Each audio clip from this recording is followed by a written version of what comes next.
Assalamualaikum warahmatullahi wabarakatuh. Terima kasih kepada rekan-rekan media yang sudah mau meluangkan waktu untuk hadir pada kesempatan kali ini. Itu kita mengadakan konferensi pers untuk meluruskan pemberitaan-pemberitaan yang beredar di masyarakat, termasuk juga di dalamnya kutipan-kutipan berita yang kami rasa tidak sesuai dengan fakta-fakta yang ada di persidangan terkait dengan dugaan atau peristiwa dugaan tindak pidana korupsi yang ada kaitannya dengan Dadan Triwidianto dan mantan sekretaris Mahkamah Agung Hasbi Hasan. Sini saya akan mencoba meluruskan. Jadi banyak pemberitaan-pemberitaan yang beredar beberapa hari belakangan ini itu kami rasa tidak lagi faktual atau tidak lagi sesuai dengan fakta yang terjadi khususnya di dalam persidangan. Jadi saya sebagai kuasa hukum Dadan Triwidianto, nama saya Willy Rusmana Putra, saya akan menyampaikan beberapa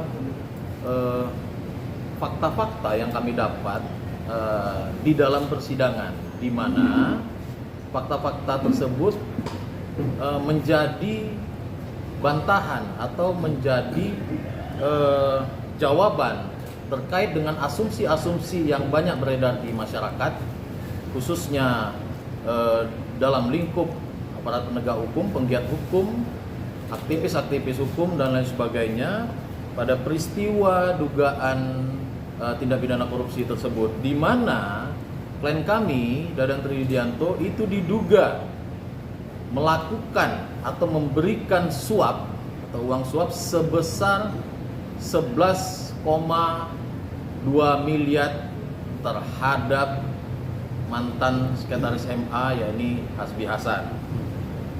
Dalam persidangan kita melihat, atau jika kawan-kawan menghadiri persidangan yang sudah beberapa kali berlangsung di Pengadilan Negeri Jakarta Pusat, di mana secara gamblang para saksi-saksi kunci itu menyebutkan jika uang 11,2 miliar tersebut tidak ada kaitannya dengan peristiwa pidana atau dalam hal ini dugaan tindak pidana korupsi yang diduga atau dilekatkan kepada Dadan Triwidianto.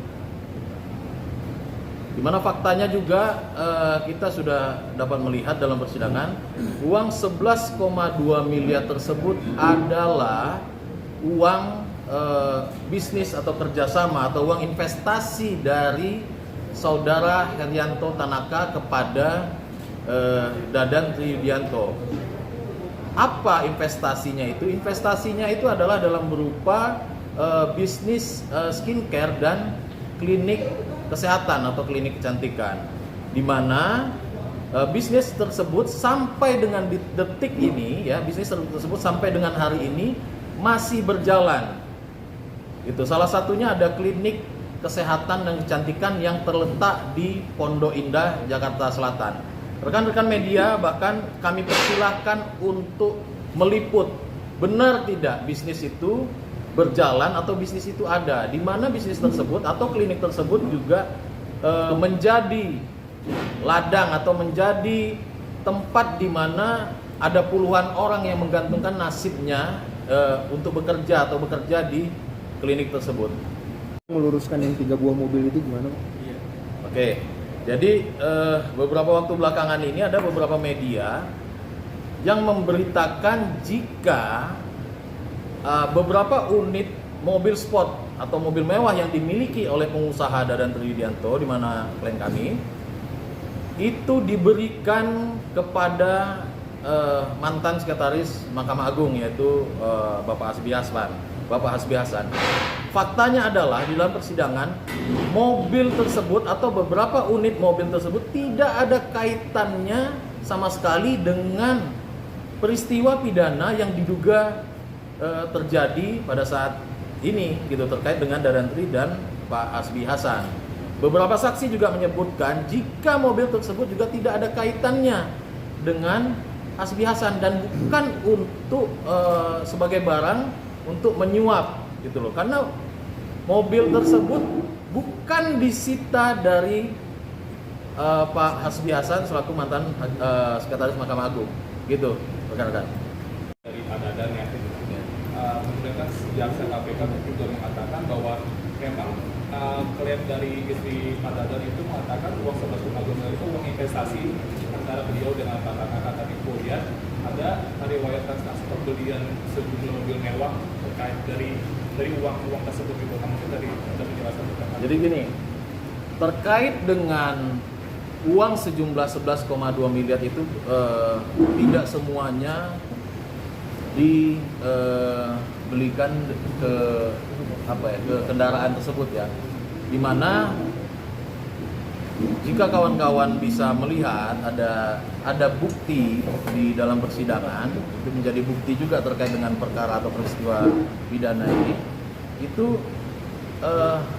ada satu perjanjian bisnis antara pihak investor, dalam hal ini Pak Herianto Tanaka kepada saudara Dadan, di mana dia berinvestasi pada bisnis yang dijalankan sama Dadan Tri dengan kewajiban Dadan Tri itu memberikan keuntungan setiap tahunnya sebesar 15%. Nah, langkah-langkah yang dilakukan oleh Dadan Tri, di mana diantaranya ada juga pembelian mobil, itu sebenarnya dalam konteks bisnis. Karena klien kami ini, Dadan Tri ini kan juga masuk di dalam forum-forum atau perkumpulan-perkumpulan pecinta otomotif tertentu khusus ya, di mana kendaraan sport itu bisa saja dijual dengan harga atau nilai yang lebih tinggi daripada nilai pada saat pembelian, gitu maksudnya. Tapi memang ada uang dari Pak Herianto Tanaka yang digunakan untuk pembelian mobil-mobil mewah itu. Iya. Sama satu lagi kan di sidang tanggal 2 kemarin kan salah satu saksi dari pihak Bank BCA mengatakan ada transaksi 3 miliar yang dilakukan Pak Dadan dalam waktu 1 hari. Nah itu kan di sidang juga kita jelaskan untuk apa transaksi 3 miliar dalam 1 hari itu dari pihak pengacara. Jadi begini, ini nanti akan terungkap di persidangan ya. Kalau misalnya kawan-kawan mau mengikuti persidangan selanjutnya. Jadi pada saat sidang tanggal 2 kemarin, ada saksi dari pihak perbankan. Itu pada saat awal hebohnya dugaan peristiwa ini, dugaan perkara ini, itu kan Dadan Tri ini dilabelkan gitu, menyuap mantan sekretaris MA ini dengan uang sejumlah 3 miliar dan menyuap mantan sekretaris MA dengan beberapa unit mobil sport. Nah, pada saat persidangan kita bertanya, kita pengen tahu, ya kan? Katanya menurut pemberitaan yang ada kan uang itu diantarkan kepada atau dibawa ke gedung Mahkamah Agung. Faktanya kan tidak seperti itu. Dimana kita nanya juga ke saksi dari perbankan, itu uang 3 miliar itu lumayan, dimensinya lumayan besar loh. Apakah mungkin uang tersebut bisa dibawa atau digotong kemana-mana, termasuk juga yang dituduhkan itu dibawa kepada atau dibawa ke gedung Mahkamah Agung. Jadi perlu saya jelaskan di sini, harusnya ya, dalam kacamata kami harusnya peristiwa atau dugaan suap yang terjadi itu kan harusnya pertama ada motifnya dulu, kemudian ada pihak penyuap ya, kemudian ada pihak yang disuap, dan selanjutnya ada barang bukti atau barang atau uang atau barang yang menjadi barang suapnya. Nah, yang pertama kita menemukan ini motifnya juga masih simpang siur. Ini kan baru dugaan-dugaan. Dan yang terakhir terkait dengan yang diduga ada barang suap atau uang suap, sampai detik ini itu tidak pernah menjadi suatu alat bukti. Ini kan hanya cerita, karena Dadan Tri ini dicek ada jejak penarikan uang sebesar 3,6 miliar gitu kan. Nah, penarikan uang inilah yang dilabelkan atau dipaksakan untuk menjadi suatu peristiwa gitu loh. Dianggap itu suatu peristiwa penyuapan. Harusnya kan si uang ini kan disita nih. Biasanya kan kalau kita lihat perkara-perkara tindak pidana korupsi OTT gitu kan, wah ada uang suap yang disita. Nah, beda halnya dengan peristiwa atau perkara Dadantri dengan mantan sekretaris MA ini. Tidak ada satupun barang bukti itu yang disita yang terkait dengan, menurut kami ya, menurut kacamata kami tidak ada satupun barang bukti yang disita itu yang terkait dengan peristiwa pidana, termasuk mobil-mobil tadi ini. Itu kan pihak Sorum sudah dihadirkan kemarin pada saat persidangan juga menyatakan tidak mengenal saudara atau Pak Hasbiasan gitu. Tapi kalau transaksi 3 miliar dalam sehari itu jadi kan mencolok sekali gitu Bang.